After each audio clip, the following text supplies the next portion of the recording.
Hello guys, welcome back to my YouTube channel. जैसे कि आपने लास्ट वीडियोस में देखा होगा, हमने thyroid and parathyroid gland discuss किया था। तो आज हम इस वीडियो में एड्रीनल ग्लैंड डिस्कस करेंगे। एड्रीनल जो ग्लैंड होते हैं उन्हें हम ग्लैंड ऑफ इमरजेंसी भी कहते हैं। ग्लैंड ऑफ इमरजेंसी क्यों? क्योंकि ये इमरजेंसी के दौरान या इमरजेंसी के टाइम पे ही सिक्रीट होते हैं। जो इसके हॉर्मोन्स होते हैं वो इमरजेंसी के दौरान सिक्रीट होते हैं। नेक्स्ट हमने पढ़नी है लोकेशन। जो एड्रीनल ग्लैंड है वो हमारी बॉडी में कहाँ प्रेजेंट होते हैं।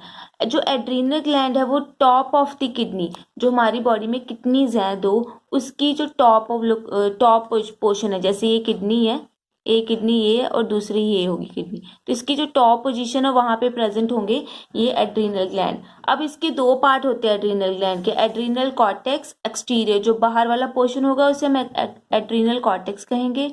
एड्रीनल मेडुला जो इंटरनल पोर्शन होगा। अब हम इसको डायग्राम के थ्रू देख लेते हैं कि कहाँ पे प्रेजेंट होता है एड्रीनल ग्लैंड।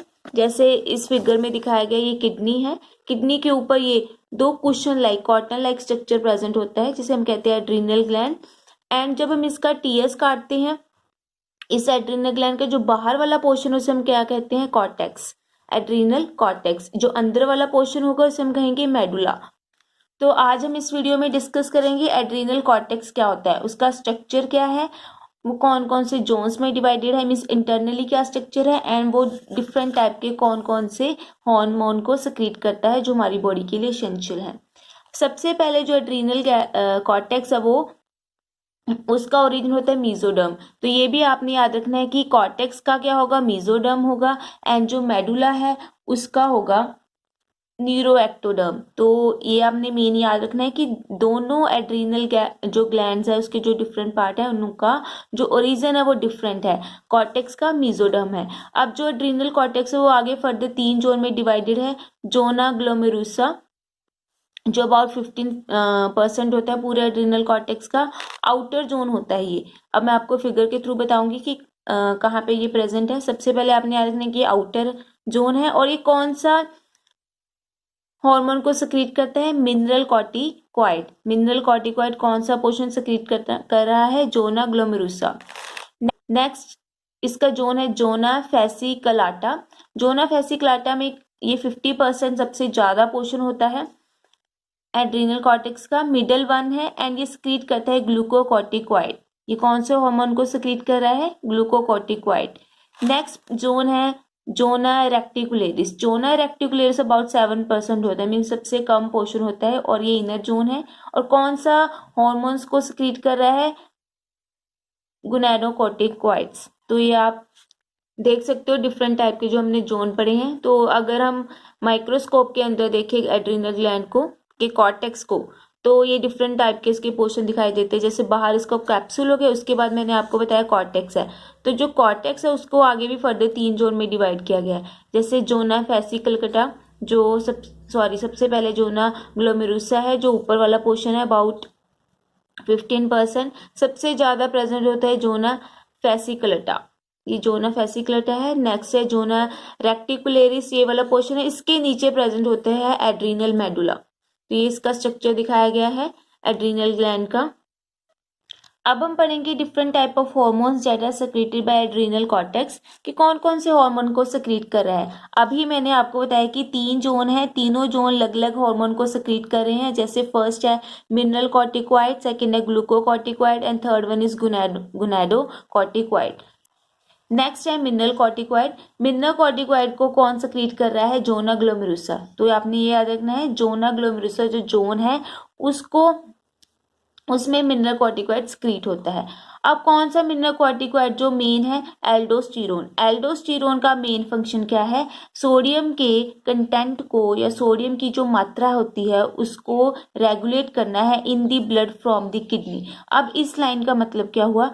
जब हम जो हमारी किडनी है वो मेन क्या है? एक्सक्रीटरी सिस्टम का पार्ट है। उसमें जो भी हमारा यूरिन के थ्रू सोडियम आ रहा है तो उसने क्या करना है, मिनरल कॉर्टिकॉइड ने या एल्डोस्टेरोन ने, जैसे ये किडनी है, किडनी में क्या करना है इसने, यहाँ पे सोडियम है, सोडियम को क्या करना है इसने ब्लड में लेके आना है ताकि एक्सेस ऑफ सोडियम यूरिन के थ्रू पास ना हो जाए।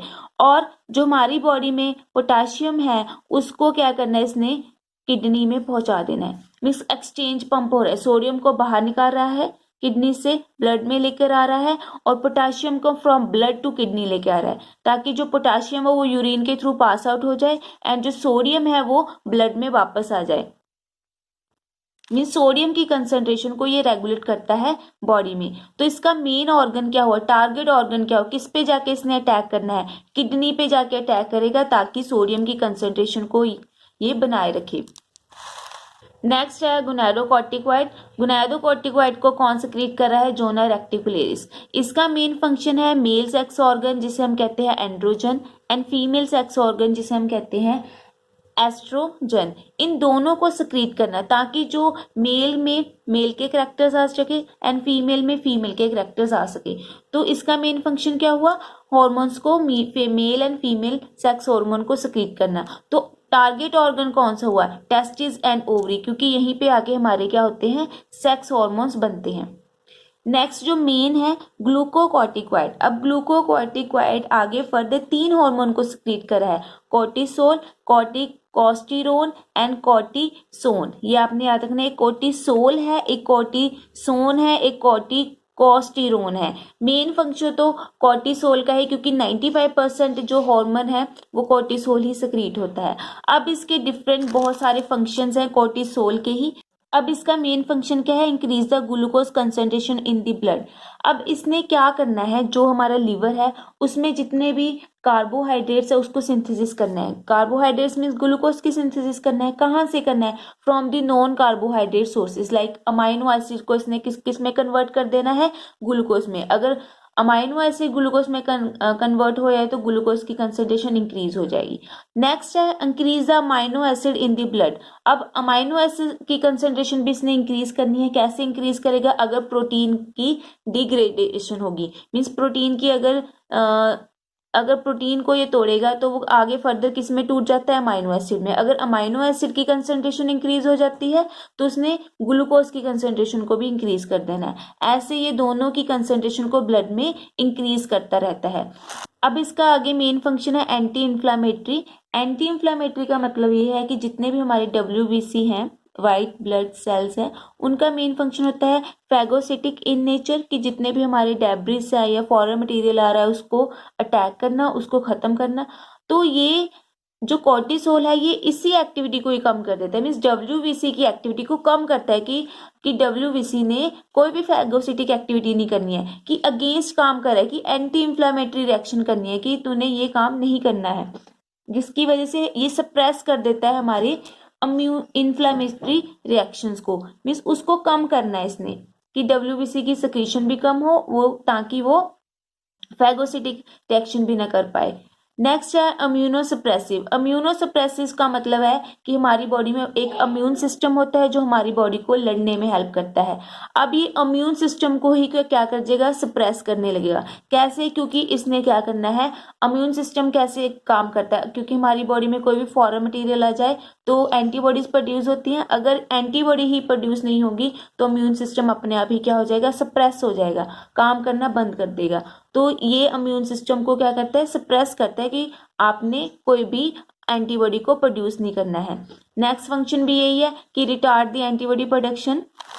अब इसका यूज क्या है, ये तो हमारे लिए, अब हमने ऊपर पढ़ा कि ये एंटी इन्फ्लामेटरी है, इम्यूनो सप्रेसिव है, एंटीबॉडीज को प्रोड्यूस नहीं कर रहा, तो ये हमारी बॉडी के लिए तो नुकसानदायक होगा, लेकिन नहीं, ये हमारी बॉडी के लिए बेनिफिशियल है। कैसे, use in allergy treatment and transplantation surgery. जब भी हमारी बॉडी में कोई भी ट्रांसप्लांटेशन सर्जरी हो रही है, जैसे हमने कहीं पे भी हार्ट को ट्रांसप्लांट करना है, कोई भी हमारे ऑर्गन को या किसी भी पार्ट को ट्रांसप्लांट करना है, चेंज करना है, तब हमारी बॉडी क्या करती है, जब हमने चेंज कर दिया तो वहां पे उस टाइम हमारी बॉडी क्या कर रही होती है कि उस चीज को या उस ऑर्गन को एज ए फॉरेन मटेरियल समझेगी। तब हमारी बॉडी में क्या प्रोड्यूस होंगे, एंटीबॉडी प्रोड्यूस होंगे। तब वो जो ऑर्गन है वो सेट नहीं हो पाएगा, वो डैमेज हो जाएगा, जो हमने न्यू ऑर्गन को वहां पे रिप्लेस किया है। तो उसको सेट करने में हेल्प करती है ये कोर्टिसोल ही, क्योंकि ये एंटीबॉडी ही नहीं प्रोड्यूस होने देगी, इम्यून सिस्टम को क्या करेगी, सप्रेस करेगी। आपने एंटीबॉडी को प्रोड्यूस नहीं करना है, ताकि हमारा जो न्यू ऑर्गन है या जो हमारी सर्जरी की हुई है किसी भी ऑर्गन की, वो ट्रांसप्लांट हो सके, सेट हो सके। तो इसकी वजह से इसे सर्जरी में यूज किया जाता है। नेक्स्ट इसका मेन फंक्शन है increase RBC count and decrease WBC. मैंने आपको बता दिया डब्ल्यूबीसी के ये काम को क्या करती है, कम करती है। और ये रिलीज होता है अंडर स्ट्रेस, जब भी हम अंडर स्ट्रेस होते हैं तब ये रिलीज होता है। और इसका मेन फंक्शन क्या है, स्ट्रेस के ड्यूरिंग सिक्रीट होना, और इसके हम स्ट्रेस हार्मोन भी कहते हैं।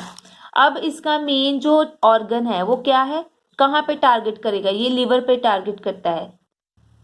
नेक्स्ट हम पढ़ेंगे डिसऑर्डर ऑफ एड्रीनल कॉर्टेक्स, जिसमें हम सबसे पहले करेंगे एडिसन डिजीज। एडिसन डिजीज किसकी डेफिशिएंसी से होती है, मिनरल कॉर्टिकॉइड्स एंड ग्लूकोकॉर्टिकॉइड्स। अब मिनरल कॉर्टिकॉइड का मेन फंक्शन क्या था, सोडियम की कंसंट्रेशन को बनाए रखना। अगर उसकी डेफिशिएंसी हो जाएगी हमारी बॉडी में तो सोडियम की कंसंट्रेशन भी क्या हो जाएगी, कम हो जाएगी।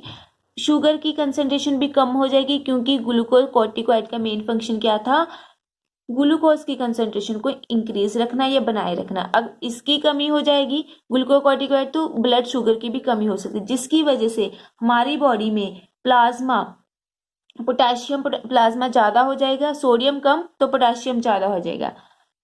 नॉइसा होने लगेंगे हमें, सफोकेशन, वॉमिटिंग, डायरिया, ये सारे डिफरेंट टाइप के इसके सिम्टम्स हैं। नेक्स्ट मेन डिजीज आती है हमारी कुशिंग डिजीज। कुशिंग डिजीज होती है, सीर से याद रखना, अगर कॉर्टिसोल एक्सेस हो जाए, उसकी मात्रा ज्यादा हो जाए हमारी बॉडी में, तब वो कुशिंग डिजीज कॉज करता है। इसका मेन सिम्टम्स क्या है, इंक्रीज सोडियम, सोडियम की मात्रा इंक्रीज हो जाएगी और ब्लड शुगर की मात्रा इंक्रीज हो जाएगी इन यूरिन, यूरिन में सोडियम एंड शुगर ज्यादा आने लग जाएगी। तो आपने देखा कि ऊपर लो थी और नीचे एक्सेस है सोडियम की कंसंट्रेशन। नेक्स्ट है एड्रीनल विरिलिज्म। एड्रीनल विरिलिज्म का मतलब क्या है कि अगर मेल करैक्टर्स फीमेल में आने शुरू हो जाए, कि मेल के करैक्टर्स फीमेल में आने शुरू हो जाए, उसे हम कहते हैं एड्रीनल विरिलिज्म। क्योंकि अगर हमारी बॉडी में एंड्रोजन मेल सेक्स ऑर्गन ज्यादा हार्मोन्स ज्यादा सक्रीट होने लग जाए तो जो फीमेल है उसमें मेल के करैक्टर आने लगते हैं, तो इसे हम कहते हैं उस डिजीज को एड्रीनल विरिलिज्म। नेक्स्ट इसके ऑपोजिट है गायनिकोमेस्टिया। गायनिकोमेस्टिया में क्या होता है, appearance of large mammary glands, कि मेल में मेमरी ग्लैंड्स इनलार्ज हो जाते हैं due to excess production of oestrogen. अगर एस्ट्रोजन की जो फीमेल सेक्स हार्मोन है उसकी मात्रा ज्यादा हो जाए मेल में, तब वो इनलार्ज हो जाते हैं मेमरी ग्लैंड्स। तो ये थे उसे हम उस कंडीशन को हम कहते हैं गायनिकोमेस्टिया। तो आपने ये याद रखना है गायनिकोमेस्टिया क्या है। तो ये थे डिफरेंट टाइप के disorders of adrenal cortex. Next video में हम करेंगे एड्रीनल मेडुला। अगर आपको आज की मेरी वीडियो पसंद है तो लाइक शेयर कमेंट करके जरूर बताना। Thank you so much.